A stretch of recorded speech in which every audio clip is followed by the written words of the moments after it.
우리가 계룡산에 가려고 하면 서울에서 고속버스를 타고 유성을 먼저 가야 되죠.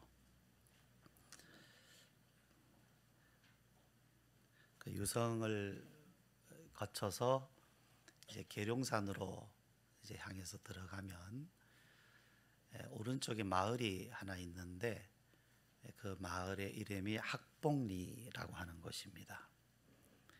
근데 그 학봉리에 가면 학봉교회라고 있어요. 이 교회가 지어진 지는 지금 한 30년이 넘었습니다. 근데 그 교회를 처음에 지을 때 목사님께서 좀 독특한 생각을 하셨습니다. 바로 그곳은 이제 그 하루에도 수천 명 또는 어떨 때는 수만 명 드나드는 그러한 국립공원 계룡산으로 들어가는 바로 그 길목인데요. 그곳에 들어가는 사람들이 이 교회를 보고 한 번쯤은 생각할 수 있으면 좋겠다. 여러분, 저 교회 건물을 보면서 무슨 생각이 드십니까? 무슨 생각이 드셔요? 지금 교회가 하늘을 향해서 화살표로 그려져 있습니다. 바로 그겁니다. 그곳을 지나가는 사람들에게 여러분, 하늘을 한번 보십시오. 하늘을 한번 쳐다보십시오 하는 바로 그 메시지를 주고 있습니다. 하늘을 바라보라. 하늘을. 우리는 하루를 또는 우리의 삶을 정신없이 살다 보면 땅만 바라보기가 쉽죠. 더구나 우리는 도시에 살고 있기 때문에 하늘을 바라보려고 해도 빌딩이 먼저 보입니다. 그래서 사람이 지은 건물을 보면서 그렇게 살기가 쉬워요. 근데 우리가 하늘을 이렇게 바라보아야 할 이유가 무엇일까요? 왜 우리는 하늘을 바라보아야 할까요? 우리가 하늘을 보면 파랗고 또 넓고 또 아름다운 그런 모습. 근데 우리가 하늘을 바라보자 하는 것은 그것만 보자는 것은 아니죠. 그 위에, 저 파란 하늘 그 위를 우리가 한번 생각해 보자 하는 것입니다. 하나님께서 세상을 지으셨습니다. 자, 하늘에 계신 우리 아버지이신 하나님께서 이 세상을 지으실 때에 그 하늘에서 계획하신 뜻을 가지고, 하늘의 뜻을 가지고 세상을 창조하셨습니다. 그렇기 때문에 하늘과 땅은 분리되어 있지 않죠. 하늘은 하늘대로 있고 땅은 땅대로 있고 각자 가는 것이 아니라 하나님은 하늘에서 가지신 그 계획과 뜻을 가지고 이 세상을 창조하셨으며 지금도 하늘의 뜻과 이 땅에서의 일어나는 모든 역사는 긴밀하게 연결되어 있습니다. 근데 우리가 이 땅만 보고 살아가면 이 땅의 지금 역사가 또 우리가 살아가는 이 삶이 하나님의 뜻, 하늘과 연결되어 있다는 것을 잘 모릅니다. 그냥 우연히 일어나지 않았는가, 살다 보니까 그렇지라고 생각을 하게 되죠. 그런데 우리가 눈을 들어서 하늘을 바라보면 아하, 이것이 결코 우연이 아니구나. 여기는 하나님의 뜻이 있구나. 하나님은 세상을 지으시고 오늘도 이 세상을 지으신 뜻을 이루시기 위하여서 하나님은 지금 일하고 계십니다. 하나님은 일하고 계셔요. 뜻이 있고 그 뜻을 따라서 창조하셨고 일하고 계십니다.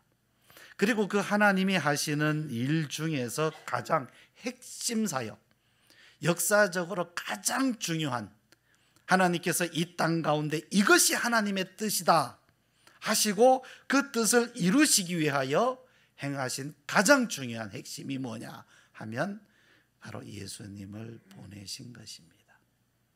독생자이신 예수님을 세상에 보내신 일. 그러니까 여러분, 예수님은 예수님이시고 나는 나다. 우리가 일주일을 살면서 그냥 나의 삶을 살아오기가 쉽죠. 나의 삶이, 지금 나의 삶이 하늘에 연결되어 있고 예수님이 이 땅에 오신 뜻과 연결되어 있다는 것 분명한 사실인데 우리는 그것을 잘 모를 때가 많습니다. 예수님은요, 하나님의 보내심을 받아 이 세상에 오셔서 예수님 자신이 무엇을 하러 오셨는가 하는 것을 잘 알고 계셨습니다. 그래서 오늘 본문에서 읽는 바와 같이 예수님께서 이렇게 말씀하신 것입니다. 38절의 말씀이죠.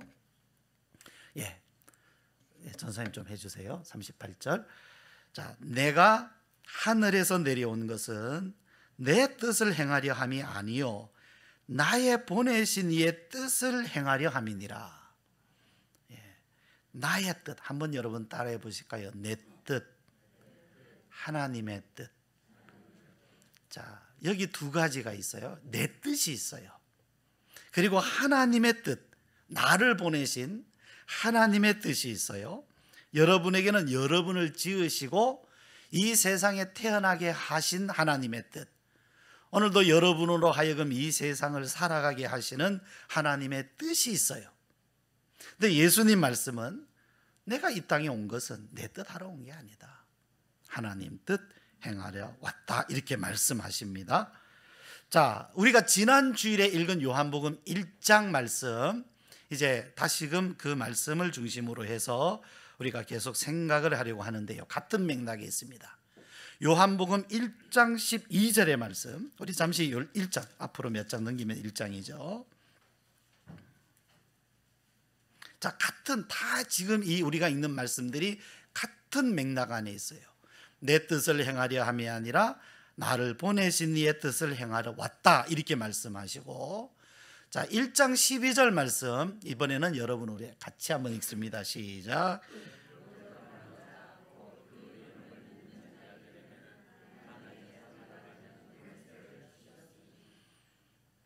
여러분, 우리가 하나님의 뜻은 무엇일까? 이것이 하나님의 뜻이 아닌가 하는 이야기들을 하죠. 심지어 어떤 사람은 우리가 어떻게 하나님의 뜻을 알 수 있어? 여러분도 그렇게 생각하십니까? 아니, 우리가 어떻게 하나님의 뜻을 알 수 있어? 모르죠. 그러나 하나님께서 말씀하신 말씀을 읽으면 알 수 있습니다. 하나님은 하나님의 뜻을 우리로 하여금 모르게 하지 아니하시고 알게 하셨어요. 그 알게 하신 내용이 어디에 기록이 되어 있느냐 하면 성경에 기록되어 있어요. 자, 성경을 안 읽으면 하나님의 뜻을 알까요, 모를까요? 알 수가 없죠. 우리가 집에서 아무리 강아지를 이뻐하고 애완견으로 길러도요, 고양이 야옹야옹 하면 얼마나 귀엽습니까? 그런데 이 개와 고양이 아무리 연구한다 해도 주인의 뜻을 알지는 못합니다. 그러나 우리가 알 수 있도록 해주면 조금이라도 알게 되죠. 우리가 어떻게 하나님의 뜻을 알 수 있습니까? 감히 피조물이. 그러나 하나님께서 우리의 언어로, 우리 사람의 언어로 말씀해 주신 것을 우리가 읽을 때에 우리는 알 수 있게 돼 있고요, 하나님을 알도록 하셨어요. 모르라고 하지 않았어요. 그래서 우리가 어떻게 하나님의 뜻을 압니까? 우리는 모르는 겁니다 하는 그 말씀은 무슨 이야기와 같아요? 나는 성경을 안 읽습니다 라는 말과 동일한 말이에요. 그러나 읽어야 돼요. 읽으면 알 수 있죠. 자, 여기 1장 12절 말씀에 영접하는 자, 곧 그 이름을 믿는 자들에게는 하나님의 자녀가 되는 권세를 주셨으니, 예수님은 무엇을 하러 오셨습니까? 내 뜻을 행하려 함이 아니요 나를 보내신 이의 뜻을 행하려 합니다 하는 뜻이 무엇입니까? 바로 예수님을 영접하는 자들에게 무엇을? 하나님의 자녀가 되는 권세를 주시러 오신 겁니다. 그런데요, 이렇게 예수님이 이 땅에 오셨는데 사람들의 반응은 어떠했습니까? 사람들의 반응은, 여러분이 이 말씀을 읽을 때 여러분의 반응은 어떠합니까? 지금 영접하는 자, 곧 그 이름을 믿는 자들에게는 하나님의 자녀가 되는 권세를 주셨다, 이렇게 말씀하셔요. 하나님의 자녀의 권세는 지금 여러분에게 어떻게 되어 있습니까? 이것이 하나님의 뜻인데, 예수님이 그래서 이 땅에 오셨는데 지금 하나님의 자녀로서의 권세가 여러분에게 지금 어떻게 되어 있습니까? 우리가 하나님 앞에 순종해야 될 일들이 많죠. 복종해야 될 일들이 많죠. 주일도 지켜야 되고 또 봉사도 해야 되고 다 귀한 일들입니다. 해야 됩니다. 그러나 그러한 일들보다 가장 먼저 순종해야 될 일이 뭘까요? 가장 먼저 순종해야 될 일, 하나님의 자녀가 되는 순종입니다. 예수님을 나의 구주로 영접하는 순종입니다. 이것이 먼저 돼야 됩니다.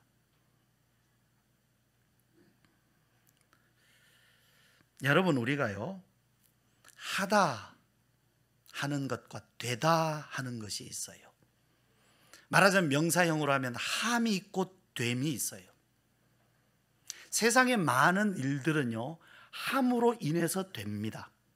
내가 무엇을 함으로 인해서 그것이 되는 거예요. 그런데 성경 말씀은 하나님의 일은 반대입니다. 됨으로 인해서 함이 나오는 겁니다. 먼저 되어야 됩니다. 그래야 거기서부터 하다라는 것이 나오는 거예요. 다시 말씀드려서 하나님의 자녀가 됨으로 인해서 거기에서 순종과 사역과 소명과 사명이 나오는 겁니다. 먼저 되어야 돼. 이것이 먼저 순종돼야 됩니다. 예수님이 우리를 위해서 죽으신 것은 무엇을 하게 하려는 것이 아닙니다. 먼저 되게 하시려는 겁니다. 되게 하셔서 하게 하시려는 거예요. 이 원리를 여러분 꼭 기억하시기를 바랍니다. 용서해야 용서받습니까? 용서받아야 용서하게 됩니까? 사랑을 해야 사랑받습니까? 사랑받아서 사랑하게 되는 겁니까? 원리가 어떻습니까, 여러분? 어때요? 어떤 게 먼저가 돼야 됩니까? 용서하는 게 먼저입니까? 용서받는 게 먼저입니까? 성경 하나님은 어느 것을 먼저 하십니까? 용서받는 것을 먼저 하라는 거예요. 먼저 용서를 받아서 그 용서로 용서를 하라는 겁니다. 사랑을 먼저 받아서 그 사랑으로 사랑을 하라는 겁니다. 그런데 사랑받고 용서받는 것은 어디 가고 없어. 이 순종은 어디 가고 없고 사랑합시다, 용서합시다만 하니까 돼요, 안 돼요? 그것이 모양은 되죠. 하는 모양은 있어요. 그런데 잘 안 되죠. 우리로 하여금 먼저 하나님의 자녀가 되게 하시는 것이 하나님의 뜻입니다. 그러면 거기에서부터 하나님의 자녀로서의 삶이 나오는 것이에요. 이것이 먼저 순종되는 것이 순종입니다. 순종해야 되는 것입니다. 믿음은 바로 그거예요. 하나님이 되게 하시는 일에 내가 동의하는 거예요. 그렇게 해 주십시오. 내가 하나님의 자녀 되게 해 주십시오. 내가 예수님을 영접합니다. 내게 오셔서 나와 함께 나를 구원하시고 나와 함께 살아 주십시오. 이것이 믿음이에요. 이것이 순종이고. 그런데 여러분, 그 당시 사람들은 어땠습니까? 11절 말씀해 보시면 바로 그 앞에 1장 11절이에요. 자기 땅에 오매 자기 백성이 영접하지 아니하였으니. 이것이 그 당시 사람들의 반응이었습니다. 영접하지 않았다. 여기 자기 백성이라고, 자기 땅 자기 백성은 이스라엘을 말해요. 말씀해요.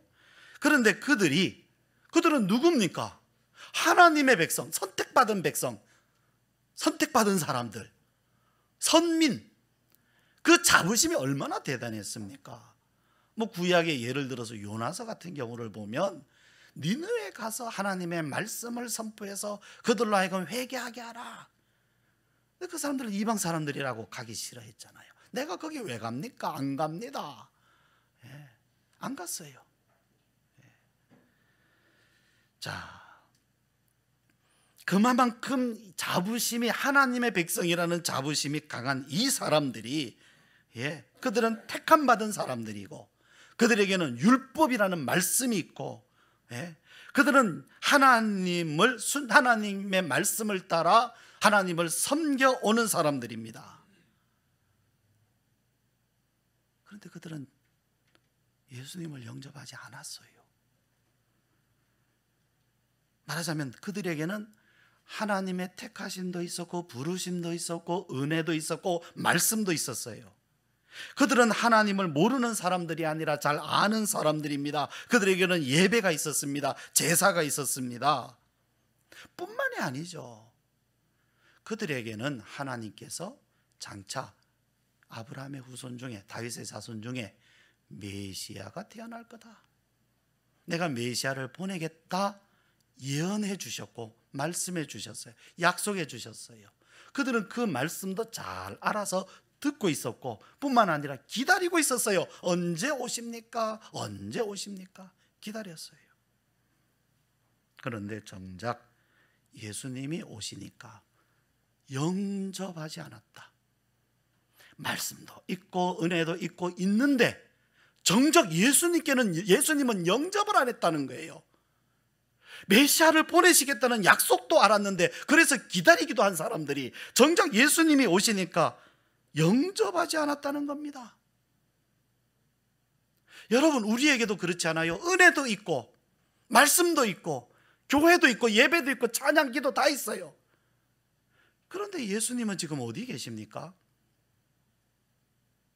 지금 예수님은 어디에 계십니까? 우리에게도 이 질문을 하고 있는 말씀입니다.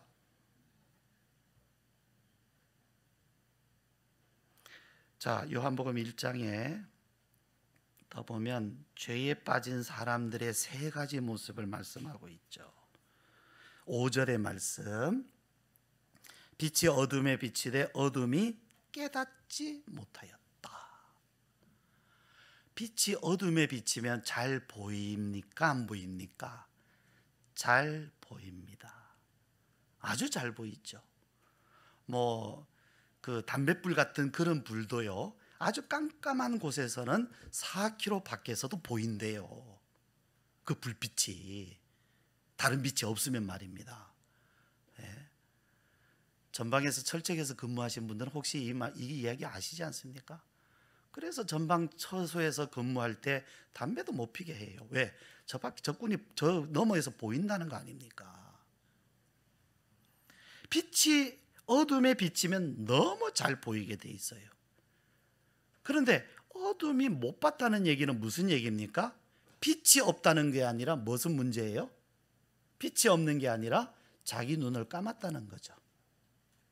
빛이 어둠에 비치는데 그 빛을 못 봤다면 자기 스스로 눈을 감았다는 얘기예요. 빛이 어둠에 비치되 어둠이 깨닫지 못했다. 두 번째, 세상은 그를 알지 못하였다. 10절에 알지 못했다. 깨닫지 못하고 알지 못했다. 자, 이 사람들이 눈이 없습니까? 귀가 없습니까? 지식이 없습니까? 다 있어요. 그런데 알지 못했다. 다른 지식은 다 가지고 있는데 예수님을 알아볼 수 있는 지식은 없었다는 얘기예요. 그죠? 여러분 둘 중에 하나만 선택하라면 어느 쪽 하시겠어요? 세상의 지식은 하나도 없는데 예수님만 알아볼 수 있는 지식, 반대로 세상의 모든 지혜와 지식은 다 가졌는데 예수님만 모르는 거, 어느 쪽 여러분 선택하시겠습니까?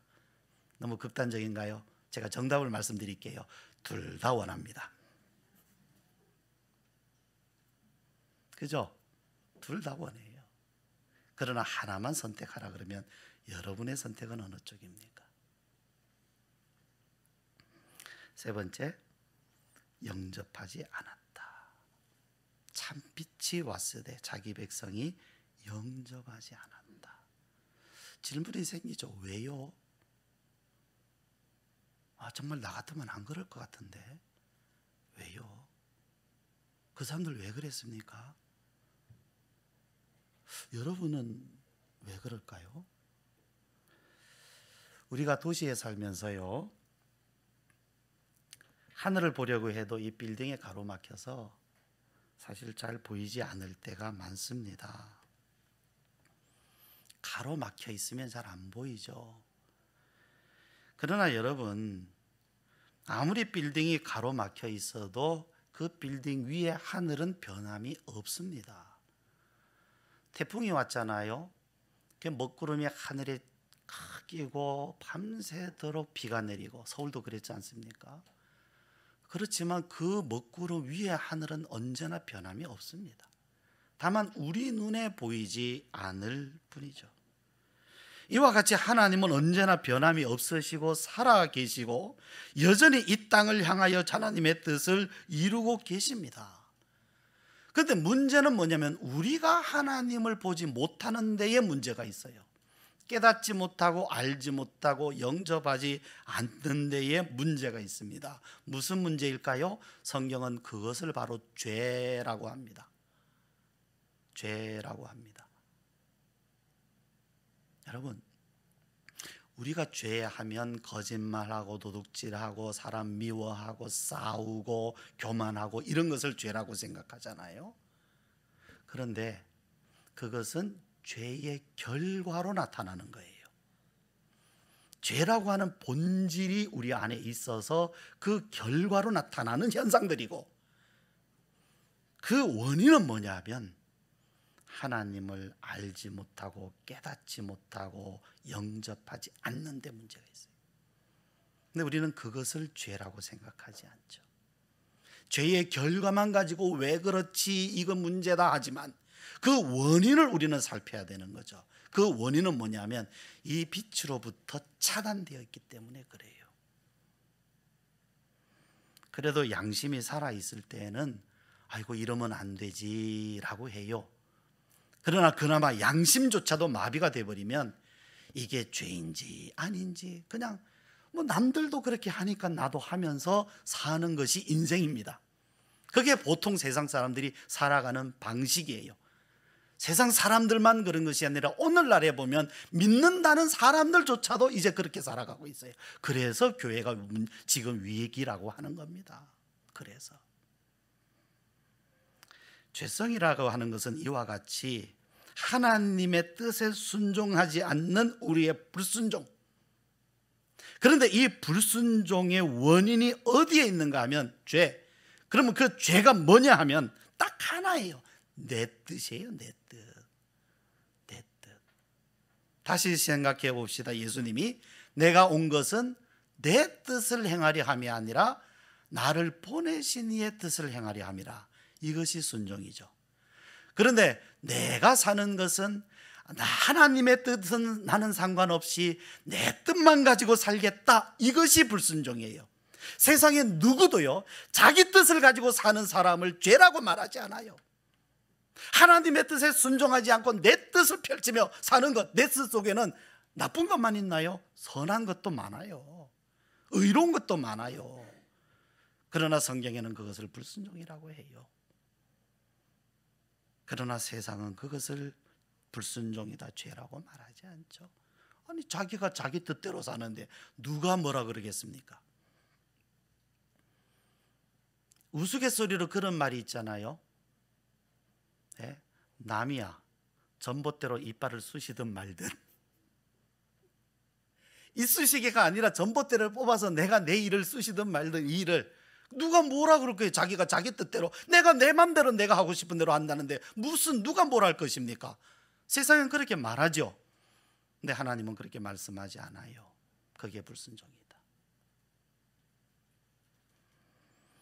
우리가 우리의 뜻, 나의 뜻에 사로잡혀 있어서 하나님의 뜻을 생각하지 아니하고 하나님의 뜻을 못 보는 것, 보지 못하는 것, 무관심한 것, 그것이 문제입니다.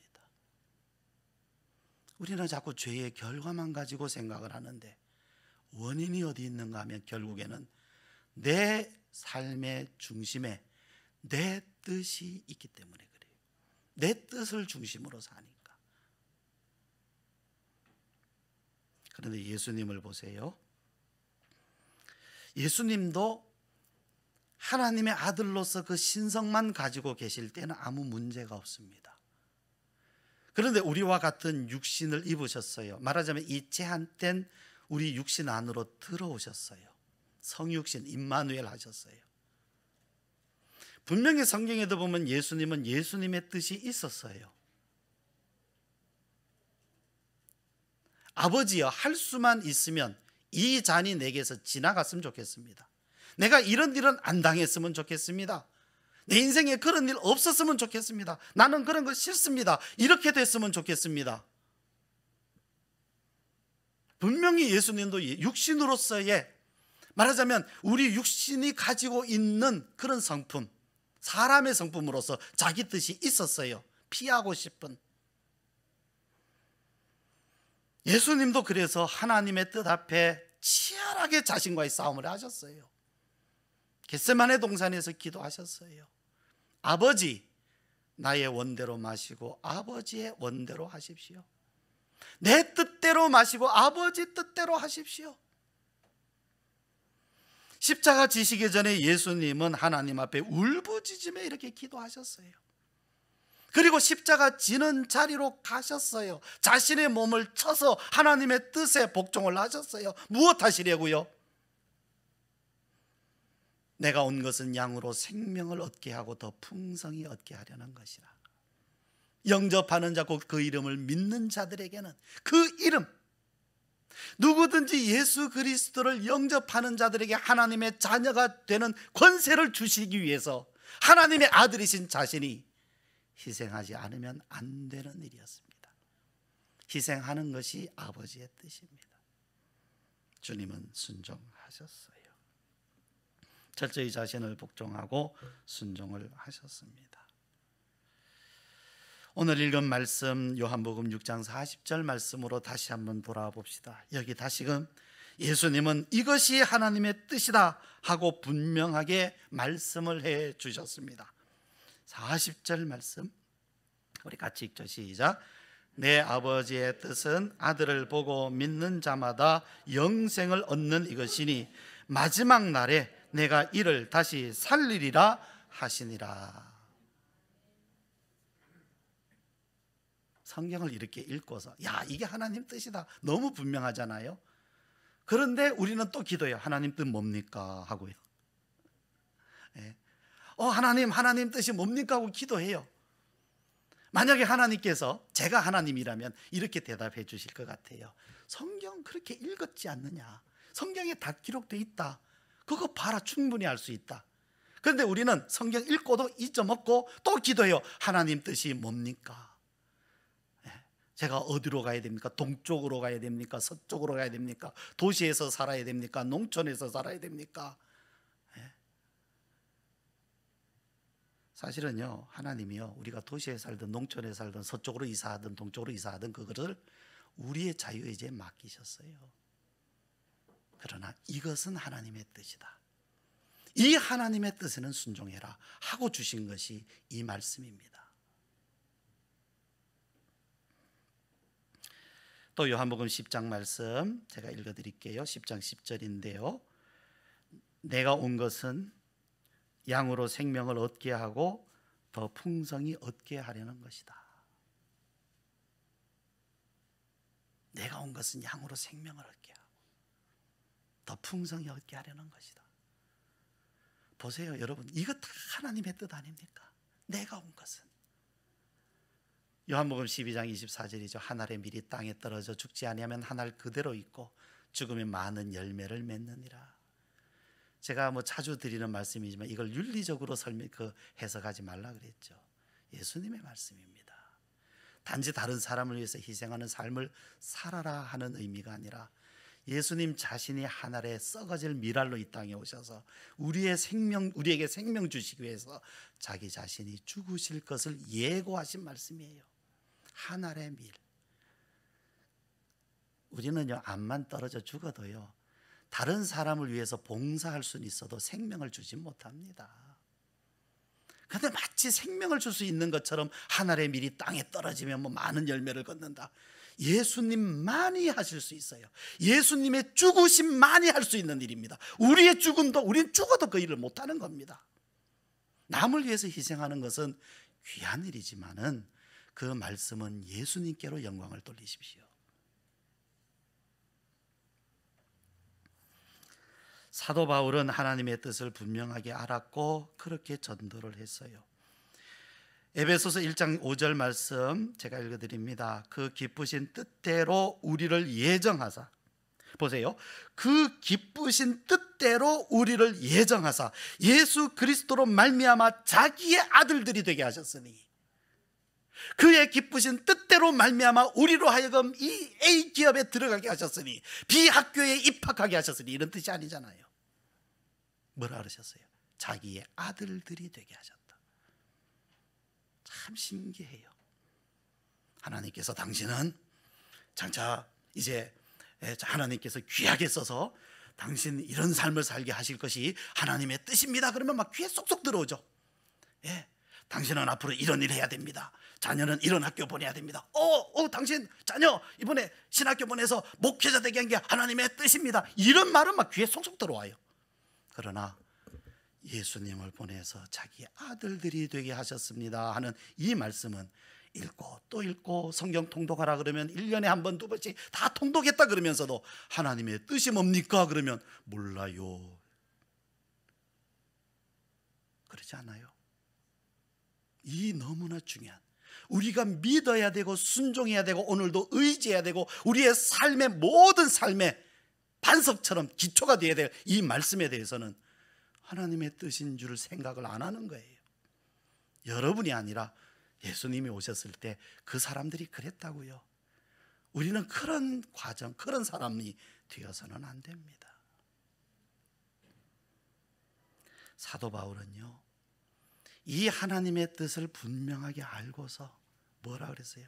내가 내 몸을 쳐 복종하게 함은, 그냥 이 말씀을 선포만 하고 끝나는 것이 아니라 이 말씀에 자신도 순종하기 위해서 바울도 내가 내 몸을 쳐서 복종을 한다. 예수님도 내 뜻대로 마시고 아버지의 원대로 하십시오. 이것이 예수님의 기도였고 바울의 기도였고 앞서간 성도들의 기도였습니다.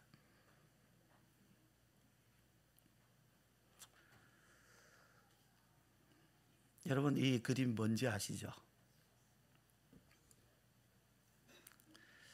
가스불입니다. 가스레인지에. 근데 왼쪽에 있는 불은 아주 선명하고 참 아름다워요. 그죠? 근데 왼쪽에 있는 불은 흐미한 게 별로 아름답지 않죠. 여러분, 제가요 딱 1년 전에 눈 수술을 받았습니다. 근데 갑자기 급성 백내장이 와서 수술을 받았는데 저는 그렇게 오랫동안 제 눈이 문제가 있었다는 걸 몰랐어요. 그래서 늘 집에서 가스불을 보면 왼쪽 같이 봤습니다. 그냥 가스가 저렇게 생겼구나. 저는 원래 그런 줄 알았어요. 원래. 근데 수술 받고 나서 어느 날 가스레인지 불을 보는데 너무 아름다운 거예요. 지금 뭐 이 빈프레스도 화면이라 그렇지만 사실은 제 눈엔 너무 파란 게, 우리가 파란 하늘 보면 너무 아름다운 것처럼 그 가스레인지 불이 너무 아름다운 거예요. 그래서 제가 저희 집사람한테 물었어요. 이 불이 원래 이런 거냐고. 원래 그렇다고. 저는 지금까지 몰랐다고.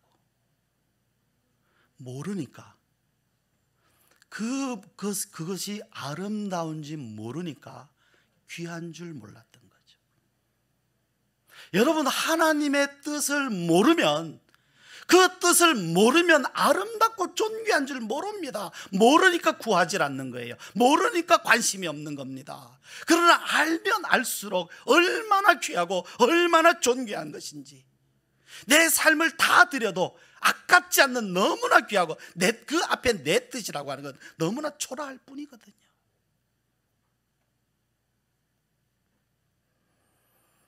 찬송가에 보면 주 예수보다 더 귀한 것이 없네라는 찬송이 있는데요, 예수님을 아는 사람들에게는 이 찬송이 심금을 울리는 겁니다. 그러나 모르는 사람들은 무슨 찬송이 이렇게나 후렴까지 길어 그러잖아요. 이제 여러분, 우리가 해야 할 일은 하나님의 뜻을 구하는 것입니다. 깨닫지 못하고 알지 못하고 영접하지 않았다 하는 이러한 삶에서, 이러한 상태에서 속히 벗어나서 내가 어떻게 하면 하나님의 뜻을 알 수 있을까? 어떻게 하면 깨달을 수 있을까? 그래서 그것을 하나님께서 알게 해주시고 깨닫게 해주실 때에, 오 하나님, 내 뜻대로 마시고 아버지의 뜻대로 하십시오. 뜻이 하늘에서 이루어진 것 같이 땅에서도 이루어지게 해 주십시오. 이것이 여러분의 기도가 돼야 됩니다. 그리고 될 것입니다. 뜻이 하늘에서 이루어진 것 같이 땅에서도 이루어 주세요. 자, 이제 우리 함께 기도하시겠습니다.